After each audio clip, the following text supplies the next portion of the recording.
Hi hello.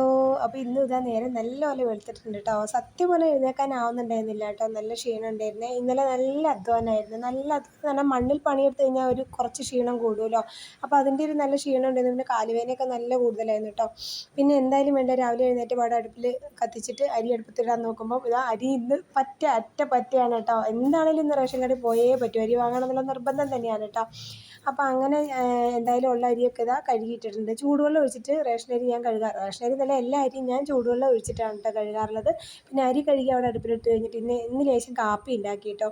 പിന്നെയെന്ന് പറഞ്ഞാൽ അരി കുറച്ച് പച്ചരി ഇതുപോലെ തന്നെ തട്ടിപ്പെറുക്കി എടുത്തു. അത് രാവിലെ അരച്ചിട്ടുണ്ടായിരുന്നു. അപ്പോൾ ഓട്ടട ചൂടാന്ന് വിചാരിച്ചിട്ടാണ് അരച്ചത്. അപ്പോൾ ഓട്ടട ചേട്ടായിക്ക് ഇഷ്ടമില്ലാത്തതുകൊണ്ട് ചേട്ടായിക്ക് മാത്രം ദോശയാക്കി ചൂടും കേട്ടോ. അപ്പോൾ അങ്ങനെ ദോശ ഇട്ട് കൊടുത്തിട്ടുണ്ട്. പണിക്ക് പോകുന്നതിന് മുമ്പ് ഒരു 6:30 ആകുന്നതിന് മുമ്പ് ചേട്ടായി പോകും. അപ്പോൾ 6:30ക്ക് മുമ്പായിട്ട് ചായയൊക്കെ കൊടുത്താൽ ചില ദിവസം കഴിക്കും, ചില ദിവസം കഴിക്കില്ല. ഒരു എന്താ പറയുക, അത്ര രാവിലെ ആകുമ്പോൾ കഴിക്കാനൊരിതുണ്ടാവില്ല. പിന്നെ എന്താണെങ്കിലും കൊടുക്കുന്ന ദിവസം പറ്റുന്ന കടികളാണെങ്കിൽ കഴിക്കും കേട്ടോ. അങ്ങനെ പിന്നെ കുറച്ച് ഓട്ടട ഉണ്ടാക്കി, കുറച്ച് ദോശ ഉണ്ടാക്കി. പിന്നെ വേഗം കുറച്ച് സോയാബീൻ വറക്കാമെന്ന് വെച്ചു കേട്ടോ. മോനൂസിന് ഞങ്ങൾ ചേട്ടായിക്കുട്ടിക്ക് ചോറ് കൊണ്ടുപോകണം. അപ്പോൾ പിന്നെ അവന് ചോറ് തിന്നണമെങ്കിൽ എന്തെങ്കിലും മീനോ അങ്ങനെ എന്തെങ്കിലും വേണം.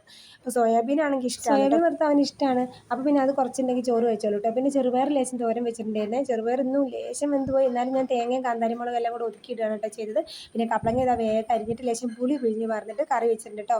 നല്ല എനിക്ക് ഇഷ്ടമാണ്, മക്കൾക്ക് ഇഷ്ടമാണ് കേട്ടോ. ഞങ്ങൾ അതും കൂട്ടിയാട്ടോ സത്യം പറഞ്ഞാൽ അപ്പം തിന്നത്. പിന്നെ കുടു ഇതാ എഴുന്നേറ്റ് വന്നിട്ട് നല്ല മിടുക്കനായിട്ട് വന്ന് പല്ലൊക്കെ തേച്ചു. അപ്പോഴത്തേക്ക് ഞാൻ പോയി തുണി അലക്കി കൊണ്ടുവന്ന് കൊടുത്താൽ മതി കേട്ടോ. അലക്കി കൊണ്ടുവന്ന് കൊടുത്തിട്ട് മോനൂസിനോട് വിരിച്ചിടാൻ പറഞ്ഞാൽ വിരിച്ചിട്ടോളും. പിന്നെ വേഗം കുടുവിനെ എണ്ണ തേപ്പിച്ച് കുളിപ്പിച്ച് കൊണ്ടുവന്നു. പിന്നെ വന്ന പാട് ചോറ് പാത്രത്തിലാക്കലാണ് കേട്ടോ. വലിയ ഏട്ടായി കുട്ടിക്ക് ചോറ് കൊണ്ടുപോകണം. അപ്പോൾ അവന് ചോറ് പാത്രത്തിലാക്കി കൊടുത്തു. പിന്നെ ഞങ്ങൾക്ക് ചോറിനുള്ളതും ചായക്കുള്ളതൊക്കെ കടിയൊക്കെയാണ് കേട്ടോ പാത്രത്തിൽ.